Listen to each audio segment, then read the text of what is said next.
Hey everyone, in this video we're going to take a look at chapter 44 from the Road to Latin textbook and the first story called De Orgetorige I. Now this is about Orgetorix and it's really focusing in on Caesar's De Bello Gallico, book 1, talking about the Helvetii, right? Orgetorix we've seen as the leader of the Helvetii, their migration and how the Gallic Wars kick off. Now before we dive too far into it, I would always suggest that if you want more information or more resources on the textbook, feel free to check out my website. You can find a bunch of grammar notes there, different videos, practice problems, vocab, vocab practice along with the sets, just a bunch of things that might help bring the story and the actual chapter to life for you and help you out a little bit. So if you're looking for something a little bit beyond, feel free to check it out. Now, what I always tell you before we dive into these videos for chapter stories, particularly on the first story from a chapter, is the first thing you have to do is you have to learn the vocab really, really well. It's almost impossible to understand what's going on if you just don't know what the words mean. So you want to do whatever you can to make sure that you take the vocab list from Road to Latin and memorize it. Now, you could do that on your own. If you want to take a look at my website, you can find a Quizlet, you can find GIM kits, Blue kits, different things to help you practice it. But one way or another, you want to make sure that you feel really comfortable with the vocab, and then you can dive into the actual story. The other thing that I'd recommend you do is start by doing a little dive into the grammar. Even if you're not perfect at it, look through it a couple times, try to understand it, because the way textbooks like Road to Latin work is they're designed to let the grammar shine in the story. So in other words, if you read the story, you're going to be practicing the chapter's grammar in context, which is always the best way to do it. And in particular, this chapter is starting a little bit of a complicated idea called indirect statement. It's the first time that you've seen it, but it's a really important idea in Latin. And it's something that would help if you had an idea of what it was before you dive into the story. Otherwise, you're going to be very confused. So I would always recommend that you start there. And again, on my website, you can see all my notes, different videos to help you out. But one way or another, vocab, grammar, make sure you feel good, and then dive into the story. I'd always recommend that you read the story aloud, right? If you can find a classmate, read the story to them. That way you can practice your speaking, your pronunciation, and have them read it back to you so you can work on your listening skills. Together, these are great things to turn on all parts of your brain. You don't just want to translate this, on your own in your mind. That's not really the best way to learn the language, right? You should speak it and bring it to life and listen to it. That way you can really focus in on sort of reading comprehension skills as you're going through the story, right? You never know. That might be what unlocks the language for you. So don't treat it as a dead language. Treat it for what it is, something you can read, you can speak, bring it to life. It'll all help you out with the Latin. Okay? So once you've done that, when you actually go into reading the story and trying to translate it, the last bit of advice I always give you on these videos, try the read and reread method, right? So read through the story once, write down any problem areas you have. It could be vocab, it could be grammar, whatever it is. When you get through the entire story, look at your list and see where you went wrong. If it's vocab, you just didn't know what the words mean, that's easy. Look them up. You can practice them, make a list, memorize it. You should be good on that front. If it's grammar that's throwing you off, it's probably something from this chapter, right? Indirect statement we're going to see, and infinitives. That's something where you can use the textbook to really brush up and see where you're going wrong. If it's something older, you might have to dig a little bit and try to remember where we've been. But usually it's the current chapter's grammar that throws my students off the most. So if that's what it is, that's fine. That's just a sign that you need to practice the grammar more. But one way or another, you make that list, you review it, you try to shore up all your problem areas, then you read the story again. And on the second, third, fourth read, you keep repeating that process. You should end up in a point where you can read this story from start to finish, and you don't have any problem areas, right? You're not making anything on a list, right? You understand it all or pretty close to all of it. That's how you know you're ready to move on. Okay? So if you haven't done that yet, pause the video, go do all that, and then come back. The rest of the video, what we're going to do is start with a quick grammar intro, and then read the story together and translate it. Okay? So like I said, we're going to start with a little bit of grammar because this chapter is tricky. Chapter 44 is introducing you to a really important idea in Latin called indirect statement. Okay? So just to give you an overview, I can't give you all the sort of details, but I'll try to give you something just to make sure that you feel pretty confident in it before you move on. A direct statement, you want to understand the difference between direct and indirect statement. That's what we're doing on this first slide. So a direct statement is a quote, right? It's a direct quote from one person to another. So for this reason, right, when you're quoting someone, you put it in quotation marks. So it's actually easy to spot in Latin, okay? So an example would be if you said, Caesar says, quote, Rome is in danger, end quote. That means he said those exact words. That's what a quotation does. You are saying this is exactly what Caesar says. Rome is in danger. Okay. An indirect statement is when the message is being reported without directly quoting the person. So, in other words, maybe you weren't there to hear what Caesar said, but you heard from someone else what Caesar said, right? That would be called an indirect statement. So, indirect statement doesn't use quotation marks. That's kind of a visual way to see it in the story. Okay. And so, an example, instead of saying Caesar says, quote, Rome is in danger, an indirect statement would be Caesar said that Rome is in danger. The that, he said that, is the hint in English that you have an indirect statement here. Okay, so even when you read that, Caesar said that Rome is in danger, you're not entirely sure what he said, right? So you're getting a sort of secondhand report that he said something about Rome being in danger, but what did he exactly say? We don't know. That's why it's called an indirect statement. Okay? So in English, when you change a direct statement to an indirect statement, you need to kind of change the way that that the speech is being reported. Okay, so it goes like this. So the quoted words need to become a subordinate clause, and it's introduced by the word that in English. So in other words, instead of saying Caesar says, quote, you would say Caesar says that, or he said that. So the that is kind of what gives it away. You can omit the word that. So in other words, you don't necessarily need it. You could have just said Caesar says Rome is in danger. That would mean the same thing as saying Caesar said that Rome is in danger. So the word that is not necessary, but a lot of times you'll see it. Okay, so that's the first thing. The other thing you have to do is you have to kind of take the pronouns and the possessive adjectives in the direct quote, right? So in other words, if your direct quote has pronouns or possessives, you need to switch them around. So an example would be, instead of saying my dog is tired, Mr. C said that his dog is tired. I changed my to his because now I'm not directly speaking anymore. You're reporting what I said. So in other words, in the quote, it would be first person, right? My dog. In the indirect statement, it's third person because you're reporting what someone else said. Okay. So these seem like little minor details, but they are important when you're going from direct to indirect statement. The last thing is sometimes you have to change the tense of your verb, and I'll show you examples of that, right? But you need to make a change to keep the timing consistent, and I'll show you what I mean in a second. Okay, so here's some examples. A direct statement would be Caesar said, quote, Antony is in danger. Okay, the indirect statement is Caesar said that Antony was in danger, or just Caesar said Antony was in danger. Now, notice what happened here. In the direct statement, I said Caesar said. That's past tense. So because I've put the word said, that means the quote happened in the past. All right. So that sounds a little weird because Antony is in danger is in the present tense. But because it's a direct quote and I said Caesar said, I'm saying that in the past he said this, right? So the idea is the whole quote of Antony is in danger is a past sentence. So when I put that into indirect statement, that's why is in danger flipped to Antony was in danger. That's the idea of changing the tense around. Another example would be this. If you said Caesar said Antony was in danger, right, in quotes, when I make it an indirect statement, it would be Caesar said that Antony had been in danger, right? So in other words, when I said Caesar said Antony was in danger, they're both in the past, right? It almost implies that Antony was in danger before Caesar said it. That's why you have to use the pluperfect. I'm saying that Antony being in danger was happening before Caesar said it. So it's just keeping the timing consistent is the idea. The last idea here, or the last example, a direct statement would be Caesar said Antony will be in danger, right? That's future tense. When I make it indirect statement, I would say Caesar said that Antony would be in danger. That's a minor tweak, but technically would be is the way you do it when you're talking in the past. Okay, so this is what I mean about keeping the timing consistent. It sounds confusing, but the more you practice this, the easier it will be. Okay. So just to continue, in Latin, indirect statement is really, really common, right? We see this a lot, particularly in Caesar, right? You're starting to get a little bit of De Bello Gallico now. He does a lot of indirect statement. And whenever you read De Bello Gallico, you can unpack why he's doing this, okay? But it's very common, and it's often used after what we call head verbs. So verbs of thinking, saying, feeling, sensing, things like that. Those are called the head verbs because they have to do with your mind, your thinking or saying or feeling. After those, you tend to find indirect statement because you say something like, Mr. C was feeling that, right? I don't know exactly what Mr. C was feeling. It's an indirect statement. Okay, that's the idea.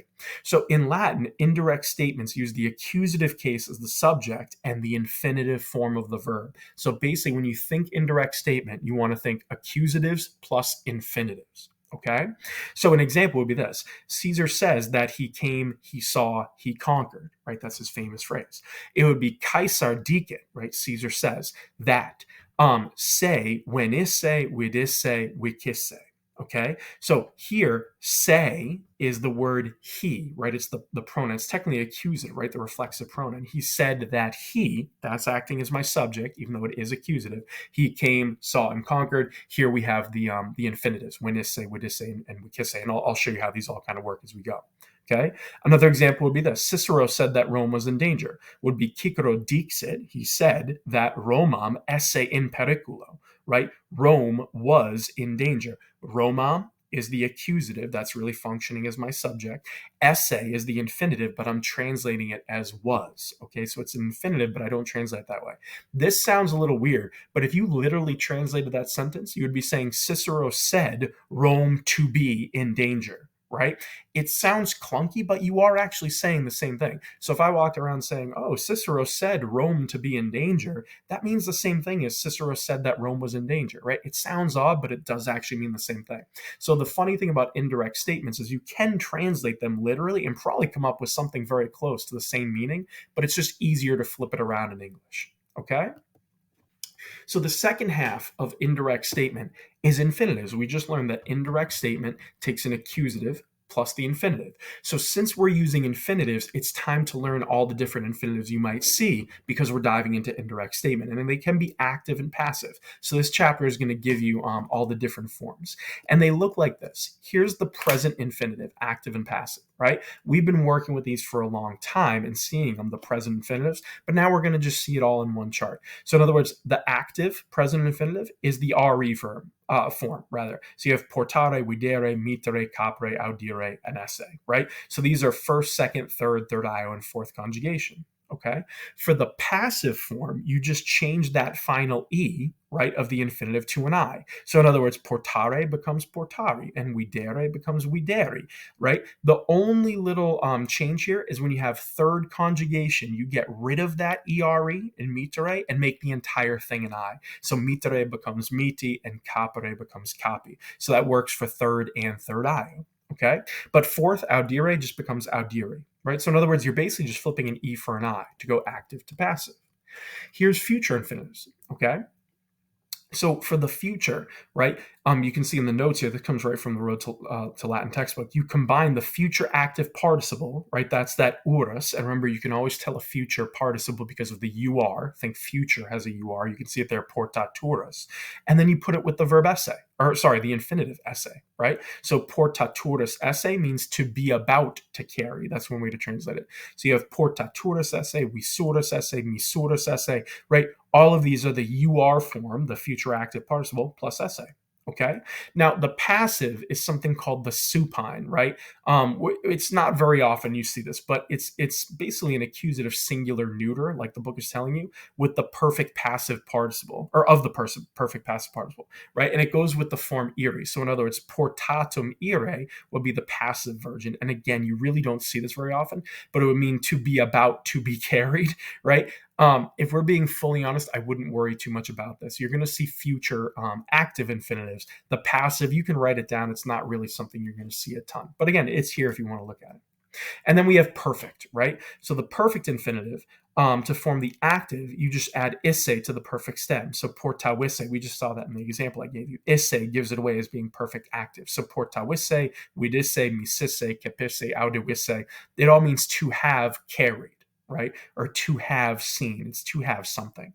The passive version, right, is combining that perfect passive participle, so the fourth principal part, plus esse, right? So in other words, portatus esse means to have been carried, right? And visus esse means to have been seen. Okay, it's just a passive infinitive. So these sound a little bit tricky, but again, just write down the forms, practice it. If you're using my textbook, something like Magistrula will help you, and you'll get used to them as you go. You will, okay?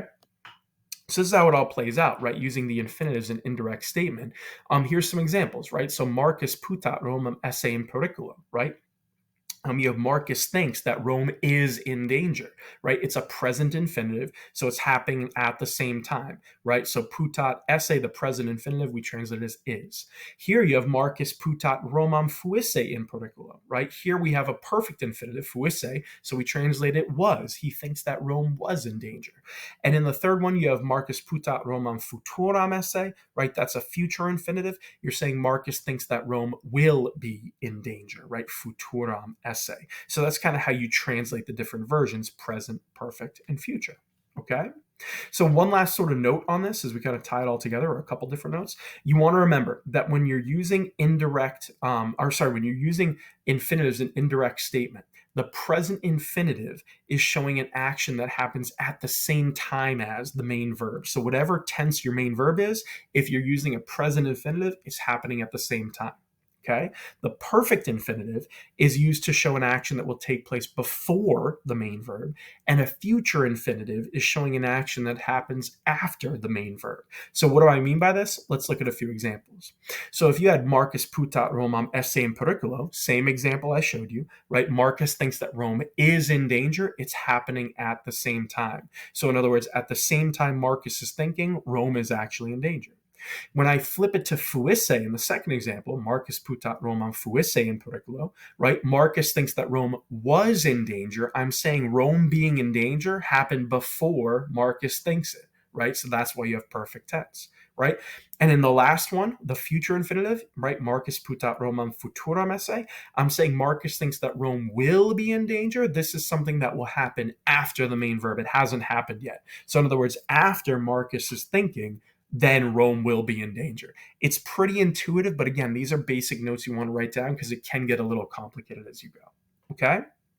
So I know that's a lot. An indirect statement is tricky, but if you need a little bit of review, pause the video here, go through the notes, do some practice on it, and when you're ready, carry on with the rest of the video. We're going to translate the story together.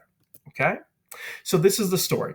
You have apud Helvetios, Orgetorix est princeps longe nobilimus, et potentissimus. So you have among the Helvetii, Orgetorix is the chief, right? By far. Longe means by far. So he is by far the most noble chief, the princeps nobilimus, and the most powerful chief, potentissimus. So you have the superlatives here. So among the Helvetii, this man is by far the most noble and the most powerful. Then you have is, regni cupiditate adductus, coniurationem nobilitatis facit. Okay, so he, having been led on, right, adductus, having been led on by the desire, the cupiditate, right? So having been led on, or induced, you might say, I think is kind of how your book does, adductus, induced by the desire of a kingdom, regni, right, cupiditate regni. He facit, he makes a coniurationem, a conspiracy. That's a great word, and it shows up a lot in De Bello Gallico, right? This is the main idea, the conspiracy, the coniurationem, a conspiracy of the nobility. Nobilitatis is the genitive happening there. So he's making a conspiracy, and you'll see what it is. Then you have cuius coniurationis dux esse vult, right? So he wants to be, vult esse, it's just a complementary infinitive. He wants to be the leader, right? The dux, right?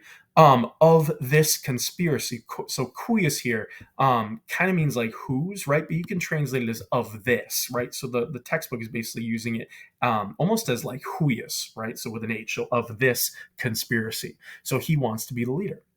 Then you have ad nobiles hanc orationem habet.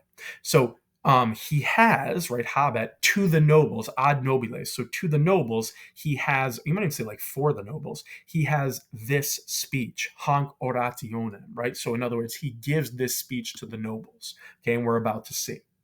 Okay, so here, this is a direct quote. It's in quotation marks, so we're not using indirect statement here. So he says, civitas Helvetia nostra patria loci natura continetur. So the civitas Helvetia, right? So the Helvetian cities, you might say, civitas, those sort of city-states, the Helvetian cities, our fatherland, nostra patria, rather. So continetur, it is confined, right? So in other words, the sort of city-state of Helvetia, right? The Helvetian city-state, you might say, it's confined by the nature of the place, natura loci, right? So literally by the nature of the place, it means by like the topography. So in other words, by the different sort of landmark, the land around it is kind of the idea, right? So it's confined, right? And he's going to say why it's confined. You have Helvetii undique fluminibus montibusque continentur. So the Helvetii on all sides, undique, they are contained, continentor, it's just passive, right? They are contained by fluminibus, by rivers, and by mountains, montibus, okay? So in other words, you can see here actually in the map, I know it's hard to see, but the word Helvetii is there. You can see there's mountains on the top, you're going to see right to the north of them. There's mountains to the south, the Alps, and you have different rivers blocking them in, rivers and lakes. So he says, Helvetii, homines maximae audaciae sunt belli cupidi, sed propter angustos fines finitimis bellum non facile infere possunt. So the Helvetii, right, they're described as people of the greatest boldness, maxima audaciae. They are desirous of war, right? Sunt belli cupidi. But on account of propter, the angustos fines, on account of their narrow borders, non facile infere possunt, they are not able to wage war, right? Bellum infere, right? They're not able to wage war easily, facile, on their neighbors, right? Finitimus, right? So in other words, because of all these, they're not able to really wage war very well. Then we continue. We have gloria belli et fortitudinis quondam fuit maxima sed mox minima erit. Okay, so the glory of war and of bravery, right? So belli et fortitudinis, the glory of war and bravery once, right? So quondam, it once was very great, fuit maxima, but soon it will be erit minima. It will be very little. So in other words, he's saying we used to have a lot of glory of war, but it's running out. Then you have Helvetii sine difficultate de finibus suis exire et latiores fines petere possum. So the Helvetii, without difficulty, sine difficultate, right? Without difficulty, they are able to depart, right? Possunt, exire. They are able to depart from their own borders, de finibus suis. And they're able to look for petere latiores fines. They're able to look for wider borders, like wider lands, is what he means. Sic fines sibi magis idoneos obtinebunt, right? So he says, thus they will obtain borders, right, lands more suitable, magis idoneos, more suitable for themselves, sibi, okay? So they're looking for new lands. Then you have Romani autem magnam partem Galliae iam superaverunt, principatum totius Galliae obtinere volunt, Romani fortasse ab itinere nos prohibere temptabunt. So he says the Romans, Romani, right? So the Romans, moreover, they conquered a great part of Gaul already. Magnum partem Galliae superaverunt, right? Yam. So he said they already conquered a great part of Gaul. They want, right? So in other words, the Romans want, they want to obtain, obtinere, the leadership of all Gaul. So he's saying the Romans want all of Gaul, right? Totius Galliae. Romani, the Romans, perhaps, will try to prohibit us, right? Temptabunt prohibere. They will try to prohibit us, nos, ab itinere, from this journey. So he says the Romans are probably going to try to stop us. Then he continues. And he says, multae nationes autem ab Helvetis victae sunt, right? So he says, they're going to stop us or try to stop us. Many nations, however, were conquered by the Helvetii. He says, exercitus Romanus quidem ab eis quondam victus est. He says, the Roman army, indeed, right, the exercitus Romanus, it was conquered, which is true, was conquered by them once, meaning by the Helvetii, which is true. The Roman army had once been defeated by the Helvetii. And he says, sine dubio copiae Helvetiorum eam iterum vincet. So he says, without a doubt, the troops of the Helvetii will conquer it again. So he's saying, we're going to go out and we'll fight the Romans again and we'll win. Then you have alius Helvetius, frater Orgetorige Romanis amicus hanc orationem audit et Caesare defet. So now we're kind of transitioning here, right? That was the end of Orgetorix's quote, and now we have another one, right? So this is another Helvetian, alias Helvetius, the brother of Orgetorix, right? Frater Orgetorix. So he's described as friendly to the Romans, Romanis amicus, right? He heard or he hears this speech, hanc orationem audit, and he reports it to Caesar, Caesari defert. Okay, so now you're going to get indirect statement because he's going to tell Caesar something that he wasn't, it's not a direct quote. He's saying, this is what I heard. Okay, so you're basically going to get the same thing in indirect speech. So you have Orgetorix, dicet, civitatem helvetiam loci natura continere. Okay, so it says Orgetorix says that, indirect statement. The Helvetian state, right, there's your subject, civitatem helvetiam, it's accusative, is contained by the nature of the place, right? Continere is present infinitive, right? It says demonstrat Helvetius undique flumenibus et montibus continere. So he says he shows that the Helvetii are contained, right? They are Helvetios continere. They are contained on all sides by rivers and by mountains. It's the same thing, just indirect statement. Then you have nobilibus nostris narat eorum gloriam belli fortudinus fuisse maximum sed mox fortunam esse minima. Okay, so he says he declared that, or declares that the Helvetii, men of great boldness, homines maxima audaciae, they are, again, it's indirect statement, so Helvetios esse, they are desirous of war, and on account of the angustos fines, their narrow borders, they are not able, right, non posse, they are not able, it's an infinitive, to wage war easily on their neighbors, finitimus bellum. It's the same thing, just in indirect statement. Okay, so he's saying they're not able to really wage war on their neighbors. And I realize I just skipped a line, but let's go back. You have nobilibus nostris, right? So here's that line. So he says they're not able to wage war. So he says to our nobles, right? Nobilibus nostris. He says to our nobles that their glory of bravery, right? Their glory of war, right?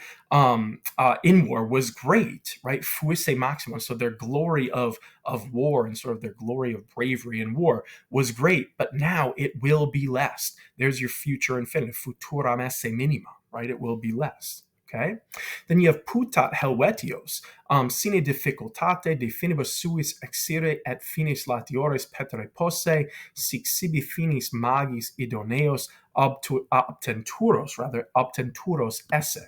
Okay, so he says that the sort of glory will be less, but he thinks that the Helvetii, without difficulty, they are able to leave their borders, right? Leave from their borders, de finibus suis, leave from their borders and look for wider borders, right? These are just present infinitives. Thus, borders more suitable for them, right? Fines magis idoneos, obtenturos esse, will be found. There's your future infinitive. So he says borders will be found. Then you have dicet Romanos ipsos magnam partem Galliae iam superavisse et principatum totius Galliae obtinere velle. Okay, so he says we're going to find more better borders, more suitable borders, and he says that the Romans themselves, right? So the Romanos ipsos, so the Romans themselves already conquered a great part of Gaul, right? So they already did this. There's superavisse, it's the perfect, right? They already conquered, perfect, infinite, and want to obtain the leadership of all Gaul, right? Velle obtinere. It's the same phrase we saw just in the indirect statement now, right? So they want to obtain all of Gaul, right? The leadership of all of Gaul. Then you have putat Romanos, and we finish with this. Putat Romanos fortasse eos ab itinere prohibere temptaturos esse. So he believes, or he thinks, that perhaps the Romans will try, temptaturos esse, there's your future infinitive, to prohibit them from the journey, prohibere ab itinere, rather, eos. So he says they're going to try to stop us. Then you have skit autem multas nationes ab Helvetis victas esse et exercitum Romanum quidam ab eis quondam victum esse. So he knows, however, that many nations, multas nationes, were conquered by the Helvetii, right? Victas esse, there's your perfect infinitive. They were conquered by the Helvetii. And indeed, the Roman army, right, the exercitum Romanum, the Roman army was conquered by them once, ab eis quondam victum esse, right? It was conquered by them. Then you have sperat copias Helvetiorum Romanos iterum victuras esse. So he hopes that the troops of the Helvetii, right, the copias Helvetiorum, right, their troops will conquer victuras esse, there's your future infinitive, will conquer the Romans again. Romanus iterum victuras esse. Okay, so there's a lot going on there, but basically the great part of this story is that it takes a direct statement, right, in the first half and flips the entire thing to indirect statement. So you get a lot of practice on it. Okay, so again, the thing to remember, indirect statement, you're looking for accusatives and infinitives. If you can find that, you'll always be okay. If you have any questions at all, I know that's a longer story with a lot of grammar. If you have any questions at all, put them in the comments below. I'll be happy to help you out. Or if there's anything you're not sure of in the translation, just put it in there. I'll happily help you out. But otherwise, keep at it, keep reading. Again, the thing you're looking for is you want to be able to read the story from start to finish, understand all, if not close to all of it. That's how you know you're in a really good place and you're ready to move on. All right. Again, if you need anything, let me know. But otherwise, good luck.